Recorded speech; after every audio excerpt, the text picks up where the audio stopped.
Assalamualaikum warahmatullahi wabarakatuh. Sebelumnya perkenalkan nama saya Hairunisa Endang Septiana dengan NPM 2019-21500-243 dari kelas R6B. Pada kesempatan di video ini saya akan menjelaskan mengenai 4 tema, yakni ada pengertian akhlak dan juga keutamaannya, yang kedua adab atau etika belajar dalam Islam, yang ketiga etika beragama, berbangsa dan bernegara dalam Islam, kemudian yang keempat ada pengertian musyawarah dan etika berdemokrasi dalam Islam. Untuk pembahasan yang pertama, saya akan menjelaskan mengenai tema pengertian akhlak dan juga keutamaannya. Menurut bahasa, akhlak ialah bentuk jamak dari huluk yang berarti budi pekerti, perangai, tingkah laku, ataupun bisa dikatakan tabiat. Nah, akhlak ini bisa disamakan dengan kesusilaan dan juga sopan santun. Huluk merupakan gambaran sifat batin manusia, gambaran bentuk lahiriah manusia, seperti raut wajah, gerak anggota badan, dan juga seluruh tubuh.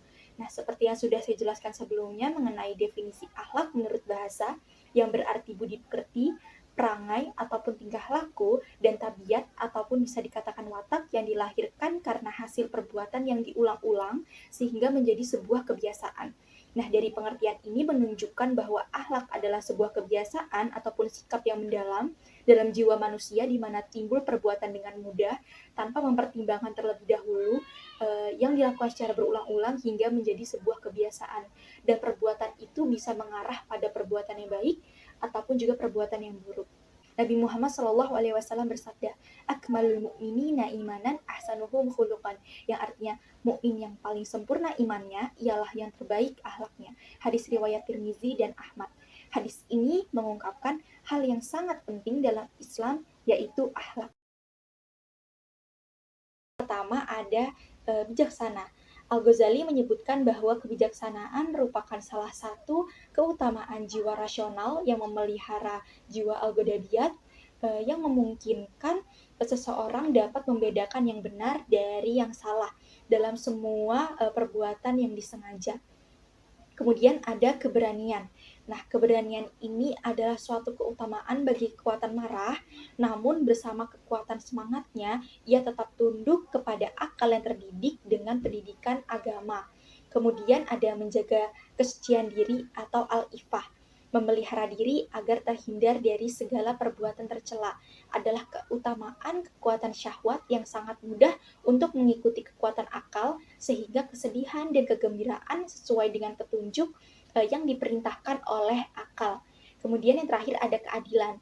Nah, keadilan ini adalah satu kondisi bagi tiga macam kekuatan secara teratur dan sesuai dengan ketertiban yang seharusnya. Keadilan merupakan prinsip utama dalam ajaran akhlak, dan keadilan merupakan cabang daripada keadilan budi pekerti.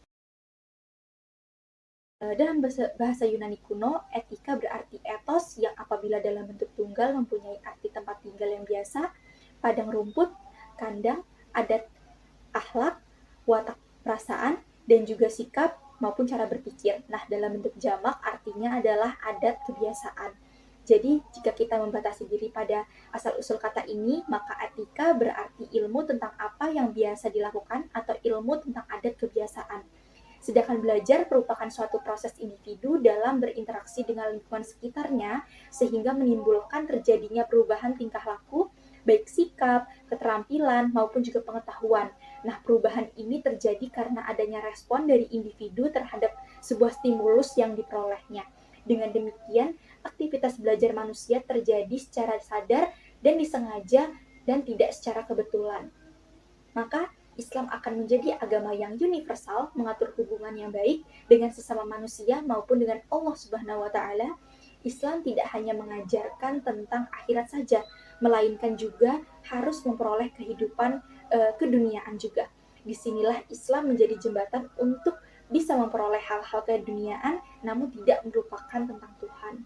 Nah, pendidikan dalam Islam bertujuan untuk membentuk sebuah generasi-generasi Islam yang memahami dan menyadari risalah dalam kehidupannya dan juga melaksanakan risalah-risalah ini dengan cara sungguh-sungguh dan amanah, serta menyadari bahwa mereka mempunyai sebuah kewajiban kepada Allah Subhanahu wa taala dan harus melaksanakan tugas itu dengan sungguh-sungguh dan ikhlas. Nah, dengan demikian umat Islam akan mencapai cita-citanya dalam kehidupan dengan penuh kemuliaan. Baik, yang pertama kita akan membahas mengenai etika beragama dalam Islam.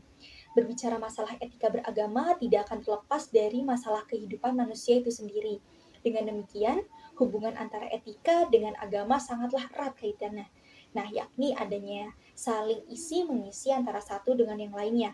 Keduanya terdapat persamaan dasar, yakni sama-sama menentukan ukuran baik dan buruknya dengan melihat pada amal perbuatan manusia. Etika mendukung keberadaan agama, di mana etika sanggup membantu manusia dalam menggunakan akal pikiran untuk memecahkan sebuah masalah. Nah, Islam mengajarkan menghormati dan mengakui keberadaan orang lain. Dalam pandangan Islam, bahwa nilai tertinggi seorang hamba adalah terletak pada integralitas, takwa, dan kedekatannya dengan Tuhan. Berdasarkan paparan etika, kehidupan beragama adalah sebagai refleksi manusia tentang apa yang dilakukan dan apa yang dikerjakan.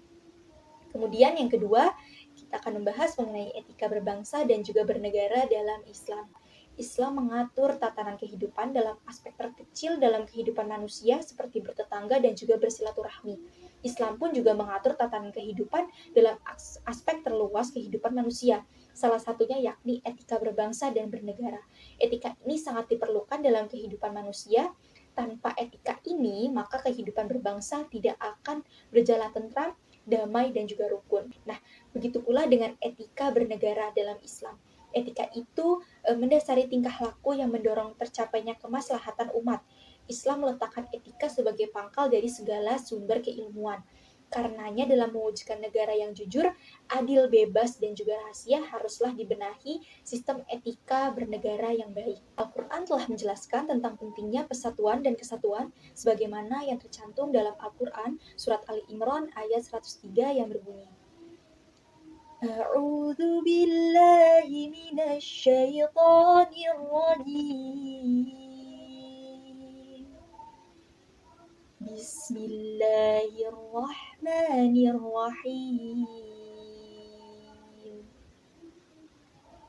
Wa'tasimu bihablillahi jami'an wa la tafarraqu. Yang artinya, dan berpeganglah kamu kepada tali agama Allah dan janganlah bercerai-berai.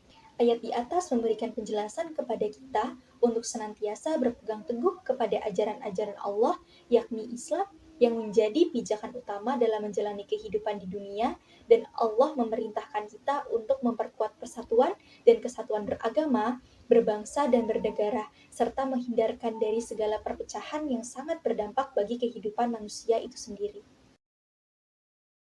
Baik, untuk selanjutnya, musyawarah merupakan kegiatan perundingan dengan cara bertukar pendapat dari berbagai pihak mengenai suatu masalah untuk kemudian dipertimbangkan. Nah, ataupun diputuskan serta diambil yang terbaik demi kemaslahatan bersama. Dalam Islam, musyawarah adalah suatu amalan yang mulia dan tentunya penting sehingga peserta musyawarah senantiasa memperhatikan etika dan sikap bermusyawarah disertai pula dengan kita yang selalu bertawakal pada Allah Subhanahu wa taala. Nah, menyinggung masalah soal etika, maka saya juga akan menjelaskan mengenai etika berdemokrasi dalam Islam itu seperti apa. Negara Indonesia adalah salah satu dari beberapa negara yang menganut sistem demokrasi. Nah, demokrasi dari bahasa asalnya diartikan yaitu dari bahasa Yunani, demos yang artinya rakyat atau khalayak manusia, dan kratia yang artinya adalah hukum. Dan secara etimologis diartikan demokrasi itu adalah pemerintahan yang sistemnya didasari oleh rakyat. Demokrasi adalah sebuah sistem pemerintahan yang sumbernya berdasarkan dari rakyat dan untuk rakyat. Sementara dalam Islam menerangkan bahwa suatu tatanan politik ataupun pemerintahan bukan hanya bersumber dari manusia, akan tetapi sumbernya berasal dari Allah Subhanahu wa taala yang terdapat di dalam Al-Qur'an dan hadis. Jadi Islam tetap menjaga proses demokrasi dengan etika dan moral yang didasari pada nilai Qur'ani. Sekian penjelasan terkait keempat tema. Mohon maaf apabila ada kesalahan maupun kekurangan. Wabillahi taufiq wal hidayah. Wassalamualaikum warahmatullahi wabarakatuh.